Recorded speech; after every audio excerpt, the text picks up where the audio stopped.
शिवानी सिंह और आप देख रहे हैं नेक्स्ट 9 न्यूज। लोकसभा चुनाव में 400 पार का नारा लगाने वाली भारतीय जनता पार्टी बस 240 सीटों पर सिमट कर रह जाती है। वहीं केंद्र में नीतीश कुमार और टीडीपी की मदद से भारतीय जनता पार्टी ने अपनी सरकार बनाई, लेकिन अब टीडीपी और जिस तरीके से नीतीश कुमार भारतीय जनता पार्टी से खफा नजर आ रहे हैं, माना यह जा रहा है कि आने वाले दिनों में इंडिया गठबंधन का रुख टीडीपी कर सकती है। अगर ऐसा हुआ तो जाहिर तौर पर कहीं ना कहीं भारतीय जनता पार्टी की सरकार भी गिरने की पूरी संभावना जताई जा रही है। अब ऐसे में बड़ी खबर आ रही है कि चंद्रबाबू नायडू जो है वो इंडिया गठबंधन को समर्थन दे सकते हैं और उनका सपोर्ट करते हुए नजर आ सकते हैं। और वहीं अगर देखा जाए आरक्षण के मुद्दे पर उन्होंने खुला समर्थन विपक्ष को दिया है। ऐसे में भारतीय जनता पार्टी को छोड़कर जिस तरीके से अपने ही पार्टी के नेता बगावती सुर अपनाते हुए नजर आ रहे हैं, चाहे चंद्रबाबू नायडू हो या नीतीश कुमार हो या फिर चिराग पासवान, लगातार जातीय जनगणना आरक्षण के मुद्दे को लेकर जिस तरीके से भारतीय जनता पार्टी घिरती रही है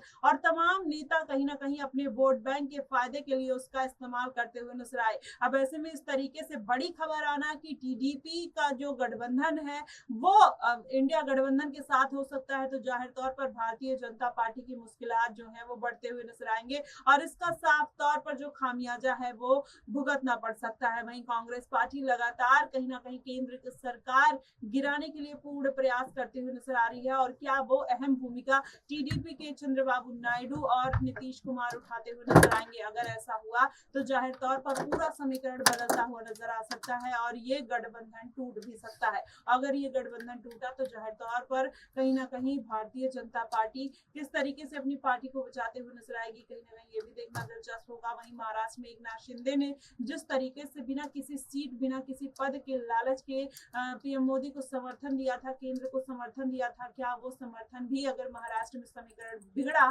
तो क्या वो समर्थन भी वापस हो सकता है। तो ऐसे में इस बार गठजोड़ की सरकार बनाने के बाद भी भारतीय जनता पार्टी अभी भी चैन की सांस नहीं ले पा रही है, क्योंकि लगातार जिस तरीके से बागी नेता उनके सामने आते हुए नजर आ रहे हैं, कहीं ना कहीं भारतीय जनता पार्टी को भी इस बात का डर है कि आने वाले दिनों में उनकी सरकार गिरने की पूरी संभावना है। ऐसे में टीडीपी और नीतीश कुमार ने कोई बड़ा खेल कर दिया और जिस तरीके से खुले तौर पर उन्होंने इंडिया गठबंधन का सपोर्ट किया है और समर्थन देने की बात कही है, उससे साफ जाहिर है कि अब केंद्र के सरकार के ऊपर बड़ा खतरा आता हुआ नजर आ सकता है। अगर ऐसा हुआ तो जाहिर तौर पर कहीं ना कहीं कांग्रेस पार्टी को बड़ा फायदा पहुंचने की संभावना जताई जा रही है। फिलहाल देखना दिलचस्प होगा कि आखिरकार नीतीश कुमार और भारतीय जनता पार्टी और टीडीपी का ये गठबंधन टिकता है या फिर टूटता हुआ नजर आएगा। इस मुद्दे को लेकर फिलहाल आपका क्या कुछ कहना है, आप हमें कमेंट बॉक्स में जरूर बताइएगा।